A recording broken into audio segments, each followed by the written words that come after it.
Good morning, Elim Grace. Last night was our 2020 general meeting in which I introduced our goals for this upcoming year. I wanted to take an opportunity then to make a video and to let you know what they are in case you were not able to be at the meeting, but also as a way to be reminding us throughout this coming year, again, what those goals are.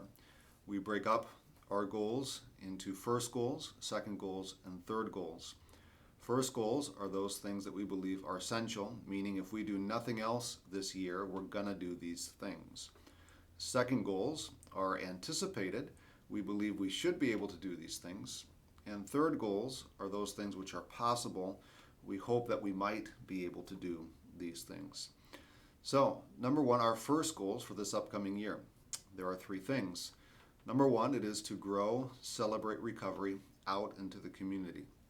Many of you know that this past year, one of our goals was to launch Celebrate Recovery, and we have done that, what I believe to be with great success. However, it's been in-house as we continue to get our feet wet in the program and get ourselves established, but the vision for this upcoming year is to open it up into the community, to offer it to the community. Now, in order for that to occur, our leaders, especially one of them, needs to be trained and certified by Celebrate Recovery in order for us to be able to use the name and the curriculum officially. And so we're going to make that happen so that we can begin to promote this program out in the community. We believe that it's going to be instrumental to God's call on Elim Grace to, in particular, reach those that are struggling with drug addiction or substance abuse. But Celebrate Recovery is even to help those beyond those particular habits, hang-ups, and hurts as they use. And so we're excited that this is going to happen. And so this is one of our first goals for 2020. Another first goal is going to be to open the Dazens House. Last year, one of our goals was to work towards opening it. We have been working towards that. Currently, there's some asbestos being removed from the building, which will enable us to put in new windows, which will enable us to do some remodeling. And so our hope and our expectation is to be able to open this home by the end of the year. And that will mean that we'll be able to house 4 women in there who are 30 days clean, coming out of addiction, looking to find a way forward. It's going to be, in terms of living in the home, it's going to be very regimented from morning to evening. There's going to be a plan. There's going to be a structure. We're going to be working in partnership with different organizations in our city and in the county. So behind the scenes, we've been forming that network and those partnerships. We've incorporated the Dazens House. We're gearing up for fundraising. We're building a board and an advisory board. So a lot of work has been going on in the background, and our hope and our expectation is that we will be able to open the Dazens House this year.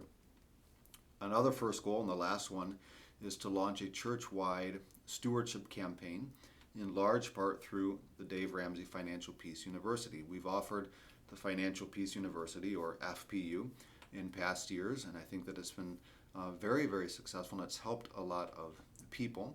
However, I recognize that we have a lot of new people, and in the day that we live, there are many who have not had the example or the model or the ability or the time to learn from others on how simply to budget, to manage their finances. And so part of our shepherding duty is to help people learn some of these basic skills which will propel them and help them to better themselves in life, their family in life.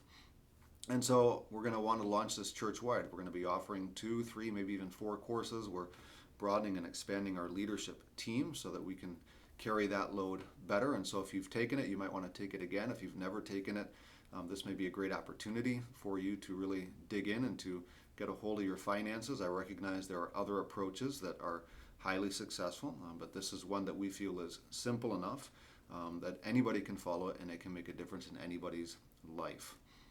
So those are our first goals: grow, celebrate recovery out into the community, open the Dazens House in 2020, and launch a church-wide stewardship campaign in large part through FPU. Our second goals, right, again, these are the anticipated ones. We believe we should be able to do these things, are to pay off our current mortgage on this building. That mortgage sits a little above $200,000. Now, the reason that I want to launch that stewardship campaign, yes, is to see an increase in our giving, both tithes and offerings, which I believe in so doing would help us to pay off this mortgage. We took out an initial loan for the construction of this building at about 1.8, 1.7 million, and over, and we've paid off a significant amount of that over the last 10 years. And so now again, we're just a little above 200,000. And so I would really like to see us pay this off this year. And so that's one of our second goals, to pay it off. Why do we want to pay it off? Well, here's another second goal. This is a year that we're going to begin to explore and plan towards a building expansion, maybe as early as 2021. Now, when we built this, that required a capital campaign, and those who participated in that capital campaign were incredibly faithful and generous, and this building exists because of their faithfulness and generosity in giving. Now, to expand again is likely going to mean another capital campaign, but it's my conviction that it wouldn't be right for me to ask all of us, and many of us, to give towards a capital campaign if our finances are not in order first. So hopefully you see now the reason why 2020 is about launching the stewardship campaign, getting all of us at least in a position where we can better manage our finances, get our finances in order, so that come 2021 or 2022, when we launch a capital campaign for building expansion, we're in a position where we can give even perhaps what we want to give. And so this is a year, again, I've tasked the team. They're going to begin to explore costs and plans and all that entails. What is it going to look like for us to expand? What is it going to cost? So again, second goal is pay off current mortgage, plan towards a 2021 or 2022 building expansion. Our second goal is to grow our marriages or / relationships through Alpha Marriage. Alpha Marriage is a reputable and proven program that we've used in past years with, again, great success. I would like to relaunch that this year, again, as a way of building up our existing marriages, helping those that maybe want to get married. And we have a lot of marriages who have never taken this particular course. It's a great course, it's a fun course, it's a practical course. And so we hope to launch this again this year. In addition to Alpha Marriage, I want to grow our marriages through the Marriage Together resources, which is something new, a new video series that my wife and I are doing, along with some writing that will go with that. And so we really want to grow our marriages and our relationships this year through Alpha Marriage and the Marriage Together resources. Those are our second goals. Our third goals, again, these are possible. We hope that we might be able to do these things. So our third goal is to relaunch the Alpha program for new disciples. There's that term again, Alpha. Again, a proven program. The Alpha program teaches those new to the Christian faith, or even those that are exploring it, what are the basic doctrines or theological understandings that make up our belief as Christians. And so we've used it in the past, and it's been great and highly instrumental in a lot of those that are even listening to this video. And so we want to launch that again, primarily because we want to be prepared for those that God sends to us that are unchurched or unbelievers or don't know anything about the Bible or faith or God or anything that entails. We want to be prepared to help them and to teach them. But we also are averaging every week at Elim Grace somewhere between 6 to 12 guests. My hope is that those guests aren't coming from other churches, though they would be welcome. My hope is that those are guests and people that are coming in that don't know much, if anything, about God and Jesus and church and faith and the Bible. And so I really want us to reach out to them and better serve them. So we're going to try and launch or relaunch the Alpha program. Our third goal is to make a big and immediate impact with Serve Oswego. Serve Oswego is something we've done the last 2 or 3 years, where we've tried to gather about 100 plus volunteers, and we go to the city streets and we sweep and pick up garbage. We've been able to do that now.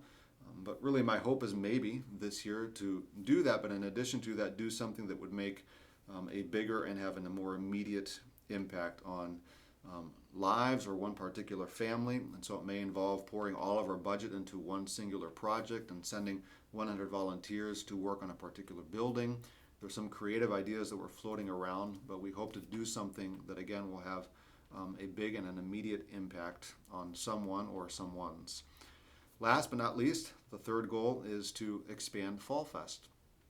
This year we had over 800 people, but it could be that we're beginning to outgrow or the facility, or the event is outgrowing the facility. And so there are a couple of ideas that we're exploring in terms of how we can expand Fall Fest. One way outside the box would be to expand it 2 locations, one west and east. That would require a new assistant director to work alongside my wife Alyssa. It would require a doubling of our volunteers and games and finances. It would be a really, really big project.